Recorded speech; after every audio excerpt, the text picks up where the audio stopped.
Hey guys, Zack here, and welcome back to another action figure review, and today we'll be taking a look at the Hiya Toys Exquisite series Godzilla 2001. Now, this version of Godzilla comes from the 2001 film Godzilla, Mothra, and King Ghidorah Giant Monsters All Out Attack, or for short, GMK. And I really like GMK. It's definitely one of my favorite Godzilla movies. It being directed by the same person who directed the 90s Gamera trilogy. Of course, I'm going to really like this movie, which, by the way, just really quick, Hiya, Katakawa, don't make me spell it out now. But yeah, no, I do really like GMK. It's an interesting take on Godzilla. Rather than being like a neutral entity or just a straight up hero, Godzilla is fully he's full on evil in this movie. Being formed by the souls who died during World War II and seeking vengeance on humanity for, the atrocities that occurred during the war. That's a really cool concept. I like that a lot. I really love, the spiritual, nature of this movie. It also reminds me of, the 90s Gamera trilogy, like I said, it being the same director and all. But it also reminds me of the 1990 film Ultra Q the Movie, Legend of the Stars, which is another movie I recommend you guys check out. But yeah, no, I really like GMK. I like the premise. I love the soundtrack. If I had one thing I didn't like about GMK, well, I don't want to say didn't like, but in the movie, it features Baragon, Mothra, and King Ghidorah, when originally it was supposed to be Baragon, Varan, and Anguirus, and I kind of prefer that original idea, but Mothra and King Ghidorah are still cool in this movie. I can see what they were going for with Mothra and King Ghidorah, but I still just would have preferred Varan and Anguirus, but I digress. Anyway, I have been rambling on for far too long now. Let's just get into this. Like usual, to start, we'll take a look at the paint. And the painting on this figure, I think, looks very nice. So let's take a closer look. So, as you can see, pretty much the entirety of this figure is going to be casted in this dark gray coloration, which I think looks really nice. And throughout the body, there is going to be a lot of really subtle, brown highlights to really make the detailing pop here. And see it, on the legs here, and even on the feet here, which, again, I think looks really nice. Godzilla's toenails and fingernails are going to be painted white, as well as his dorsal plates here. They're going to be white, but then slowly turn into a more grayish coloration once you get to the base of them. Going to the head here, we can see that the eyes are painted white. They're painted really nicely, might I add. The teeth are going to be painted this brown coloration. Despite being essentially a ghost Godzilla, you gotta brush your teeth. I'm sorry. The inside of the mouth is going to be this nice pink coloration. And that's pretty much it for the painting on this figure. And overall, there's not a lot here, but the painting that is here is really nice. So the painting on this figure, I'd say definitely gets a pass. Now, we'll take a look at the articulation. And the articulation on this figure, I think, is really solid. So, starting off at the head here, of course, the mouth can open and close. But just like with the other Hiya Toys Godzilla figures that I reviewed in the past, we do have a movable tongue. And also, just like the other Hiya Toys Godzilla figures, when you close the mouth, the tongue just resets to the roof of the mouth. And I'm not a fan of this design. I've talked about this before, so I won't go into too much detail, but in short, I wish when you open and close the mouth, I wish the tongue just stayed with the bottom jaw, because, I don't know, I'm just not a fan of this. I understand with, the MonsterVerse, Hiya stuff, because, MonsterVerse Godzilla has, a much smaller head compared to his body than GMK does, where GMK doesn't have, a massive head or anything like that. It's definitely bigger than the MonsterVerse Godzilla's head, as far as, the design standpoint goes. So, I wish they would have designed it where, the tongue moved with the bottom jaw, but I digress. At the base of the head here, we have a ball joint. We have a ball joint at the midpoint of the neck here. We have a ball joint at the base of the neck here, so Godzilla can look up that much, and down that much. These shoulders are going to be on ball joints, so they can move outwards like so.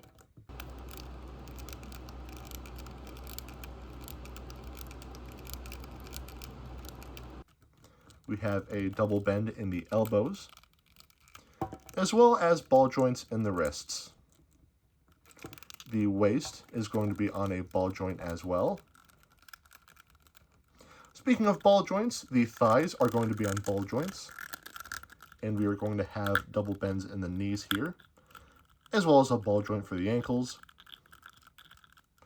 Now, moving on to the tail here, this tail is actually really impressive because the joints here, first of all, there are so many, like, segmented joints here.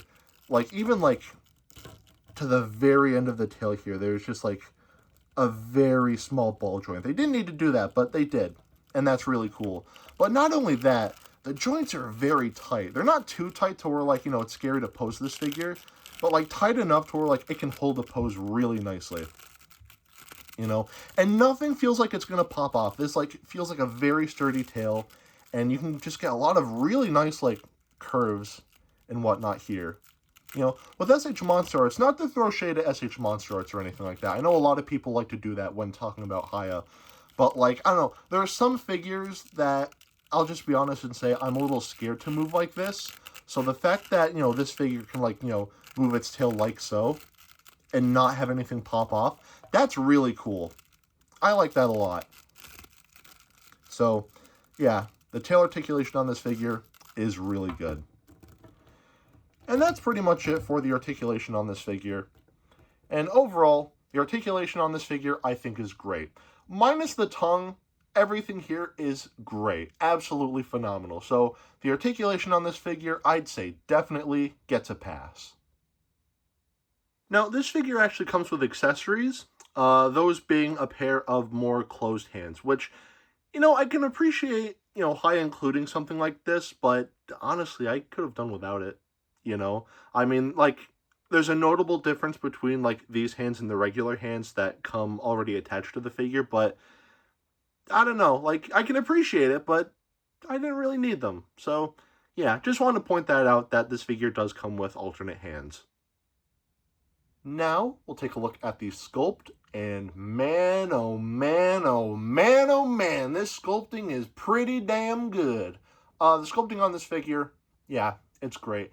You know, the SH Monster Arts GMK Godzilla, that figure still looks nice. You know, I do like how that figure looks, and also that figure just does mean a lot to me. But the sculpting here is, like, something else, man. Like, this looks, like, so close to the movie, like, again, I thought the SH Monster Arts GMK Godzilla looked, like, you know, pretty close to the movie, but this, like, you know, still, like, very minor things.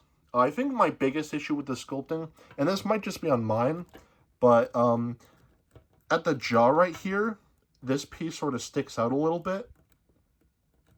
But, besides that, like, this is GMK Godzilla, like, 100%. So, yeah.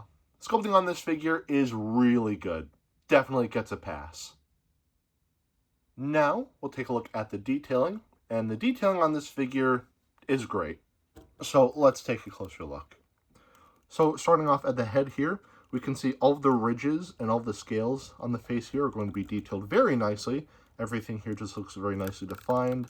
You know, like the scaling, like on the underside of the neck here, looks great. And a lot of really nice, like, creases and, like, folds in the skin, which, again, just looks really nice. Going to the body here, you know, again, just a lot of really nice scaling and a lot of really nice musculature here. You know, we get that in the arms as well. Again, all of, like, the scales and everything are just detailed very nicely.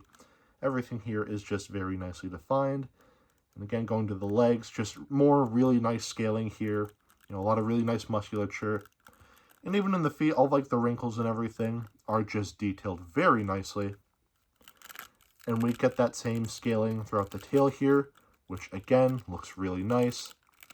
All the scales look great, and all the creases and wrinkles on the underside also just looks really nice. And that continues all the way to the end here, which, again, is detailed very nicely. Lastly, the dorsal plates are going to be detailed very nicely as well. All the little ridges and everything on the sides here, and all the little cracks and whatnot. Everything here is just detailed very nicely and very well defined. And that's pretty much it for the detailing on this figure.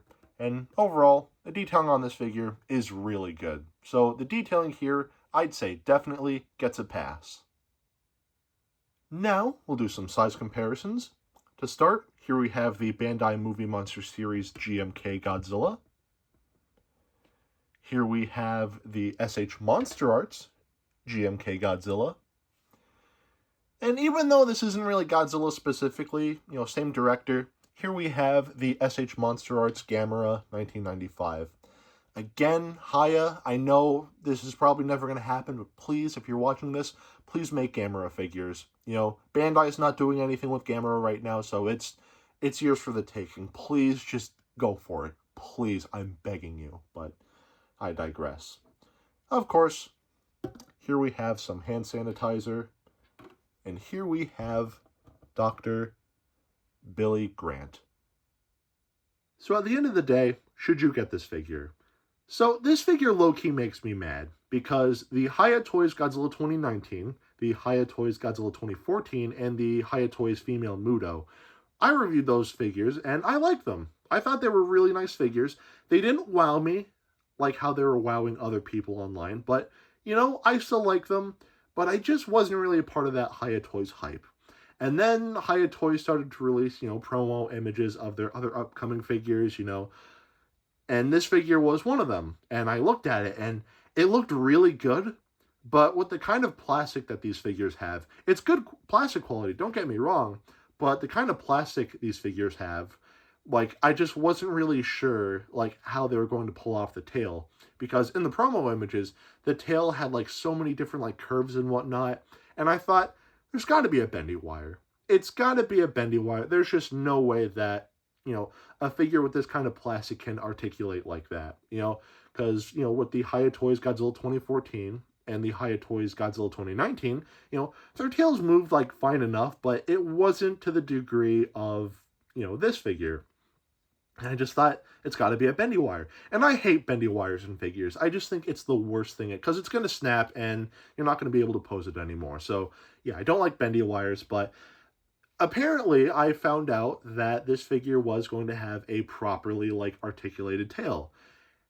And I was curious, so I thought, you know what? I'll bite. I'll pre-order this figure, and I'll just see how it goes. I pre-ordered the figure, it shows up, and now I'm really mad, because now I really want to pick up the Hiya Toys Godzilla 1991 and the Hiya Toys Godzilla 1999. So suffice to say, yes, I absolutely love this figure. The painting is great, the articulation is great, It would have been nice if the tongue didn't reset every time you close the mouth, but still, the articulation is still really nice here. The sculpting is great, the detailing is great.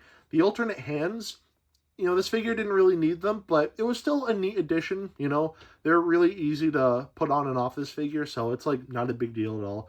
And overall, this figure is really good, and I definitely recommend that you pick this figure up.